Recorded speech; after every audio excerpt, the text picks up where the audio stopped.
In today's video, I want to talk about shop aprons, why I chose the one I did, what I carry inside, and a few other things to consider, as I've had plenty of people ask me which one I wear and what I carry inside. The specific apron I wear is a Carhartt duck apron. Now, depending upon the color you're willing to wear, you can go anywhere from $39 up to $60. It's risen quite a bit since I bought my last one. This is my second one, and I personally found that it is the best apron for my workflow in the shop, the things I want to do and what I want to carry.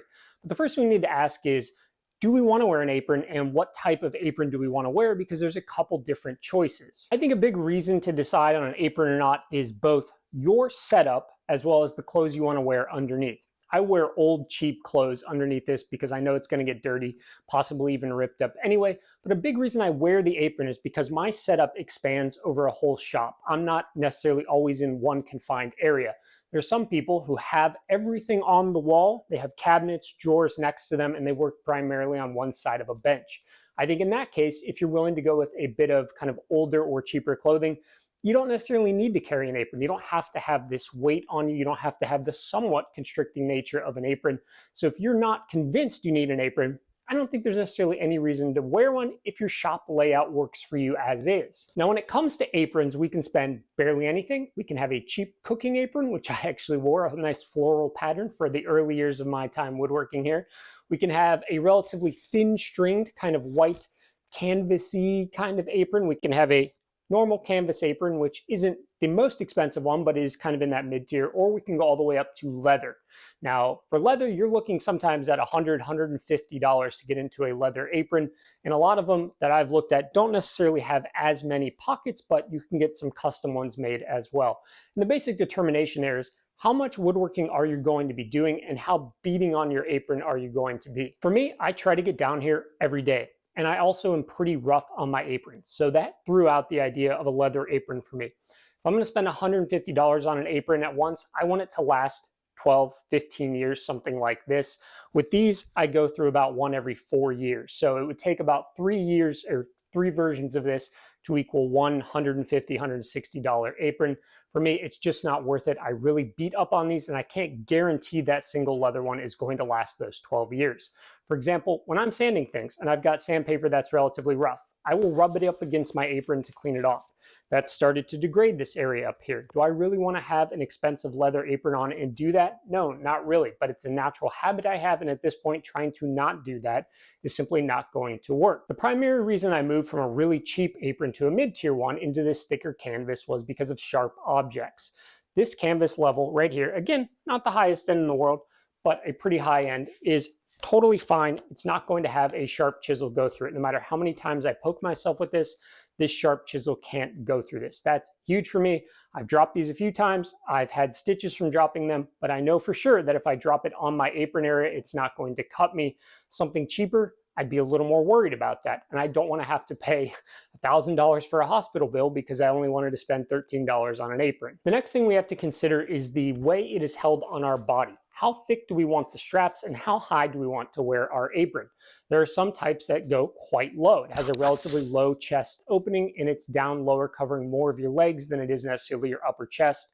Some of them use strings around the back. Some of them use really thick kind of padded backing to them and have a more complex system. There are even ones with buckles on them. Some of this is going to simply come down to how flexible you are in your ability to tie it behind your back.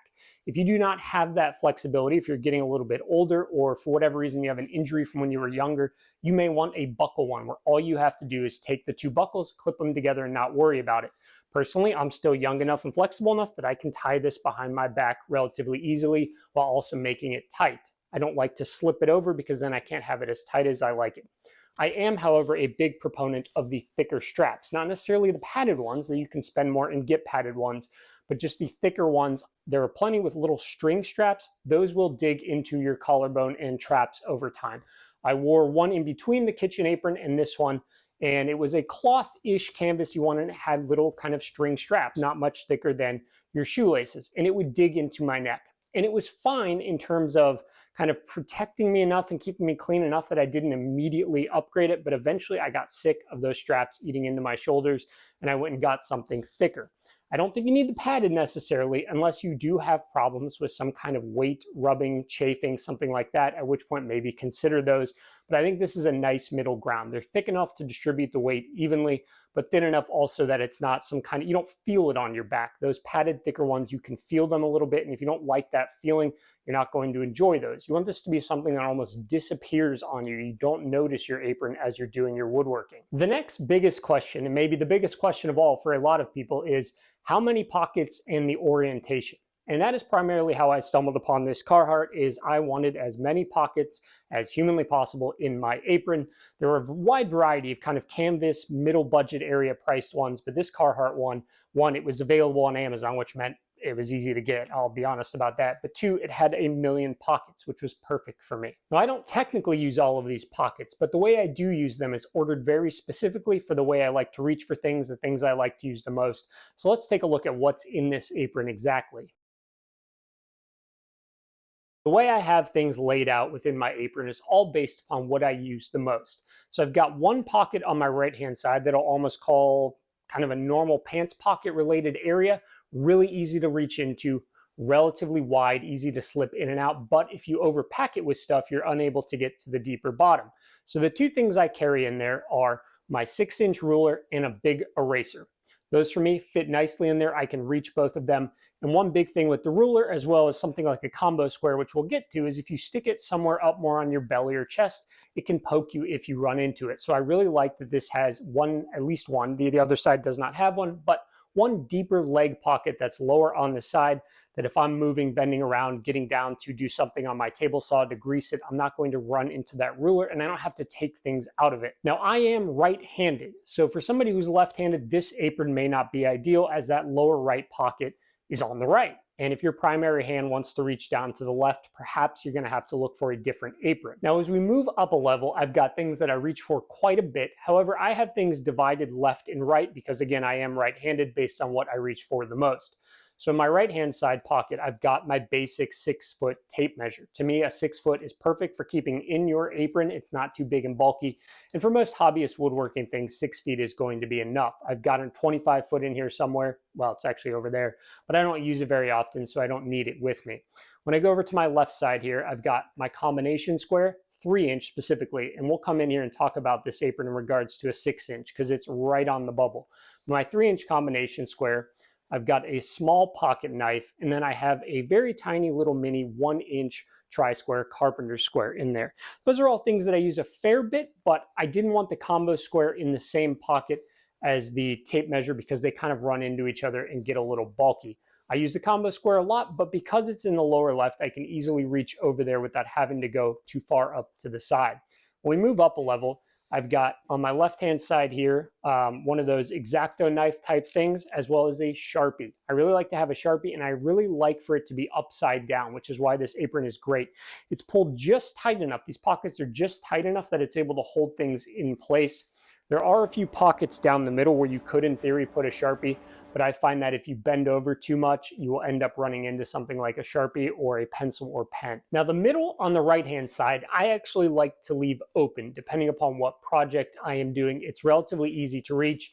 If I'm hand planing something quite a bit, I will stick in either some beeswax or some of this carnauba oil plane stop wax or planing wax, excuse me.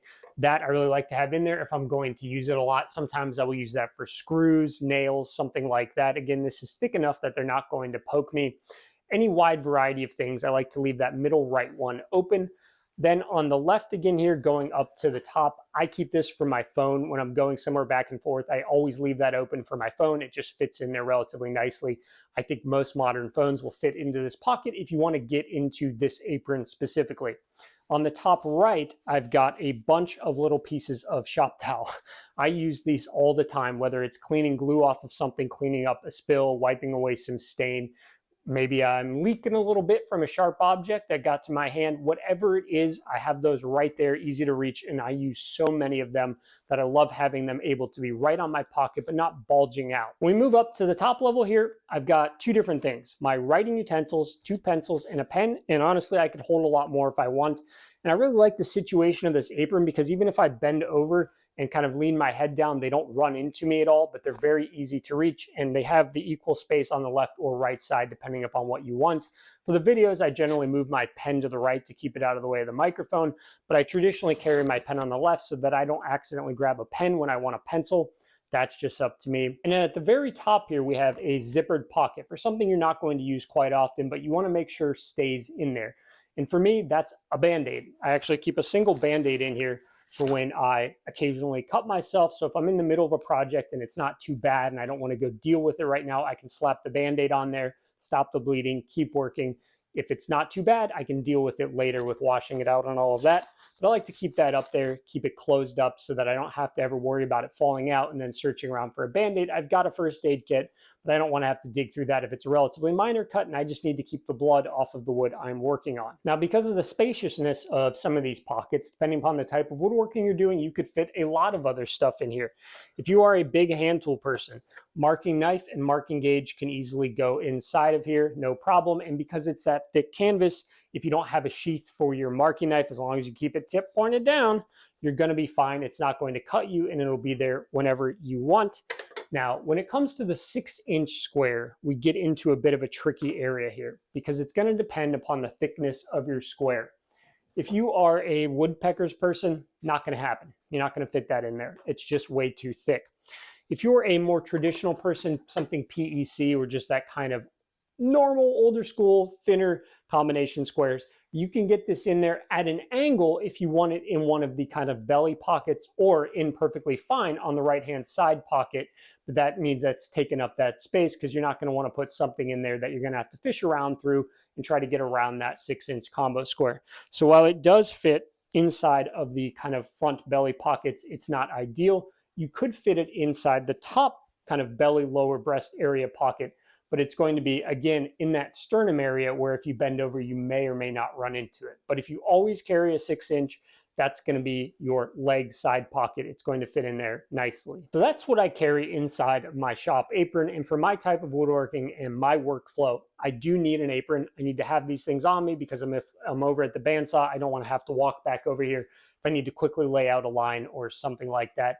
Again, for a variety of people, they may not need an apron. And if you want to buy a leather apron and you're not so hard on it, especially with like sandpaper wiping it across the top, it will probably last you your entire life. Heck, it may last you your entire life if you rub sandpaper on it almost every day. I just don't believe for sure that that's going to happen. And I'd rather have these be, they're not disposable per se, but I'd rather get a new one every 3, 4, 5 years and take that chance that it's going to be destroyed if it's leather anyways, and only spend that kind of $30, $40 to $60, something like that, to have a new one. The pockets get a little stretched out over time. It kind of ends up, getting pretty gunky with your glue on here. But a big reason I like this, again, because I'm not keeping it for life, is that I can literally wipe whatever I want on here and I don't have to worry about it. If I had a really expensive leather one, I think I'd be a little too cautious with what I'm wiping on there. Glue all over this place. I actually wish I still had the old one because it was just almost like a solid patch of glue right there on the side that had dried over time, but it didn't matter because I didn't see this as something that needed to last 15, 20 years. This is something that I will accept it being destroyed over time, but it fits my needs so perfectly with the sizing and the pockets that I'm willing to make that trade-off. Do you have anything that I missed in terms of aprons, what you should take into account, or any reason you wear a specific one, a specific brand you'd recommend? Please leave it down below so that other people can check out different aprons. And maybe there's one out there that's even better than this one that's in the same similar price range that I would fall in love with. All right, thanks for joining me today. Bye.